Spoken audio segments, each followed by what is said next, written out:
Le premier colloque, organisé par l'Institut Mines Télécom, s'est déroulé les 6 et 7 mars 2012 sur le thème de l'ingénierie et des STIC pour la santé. 46 intervenants et 92 posters scientifiques ont permis de mieux faire connaître la richesse et la diversité des activités des écoles mines et télécom dans le domaine. Cette manifestation a réuni 170 participants venus découvrir les activités de formation, de recherche et d'innovation dans le domaine de l'ingénierie et des STIC pour la santé de l'Institut Mines Télécom. Écoutez, je trouve ce premier colloque extrêmement fort et fondateur dans la perspective de la création de ce nouvel institut, parce qu'il montre à l'évidence la richesse et la puissance de ce groupe, donc les forces scientifiques en présence, la diversité des domaines.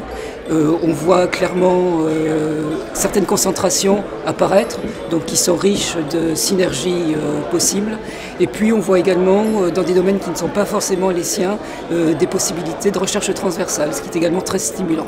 Ce type de manifestation est un vecteur de diffusion des travaux de recherche réalisés au sein de mon laboratoire dans le domaine de la santé. Ensuite, c'est un lieu de partage de connaissances et de débat avec les différents acteurs de la santé, industriels, cliniciens et chercheurs. Et puis c'est un événement qui permet d'initier des relations qui pourront être concrétisées au travers de projets communs ou de partenariats de recherche. Sur les projets communs entre les écoles des mines et les écoles des télécoms, il y a quelques projets qui sont en cours actuellement, sans doute pas assez, mais c'est un des objectifs de ce colloque, que de stimuler le rapprochement bien sûr des deux familles.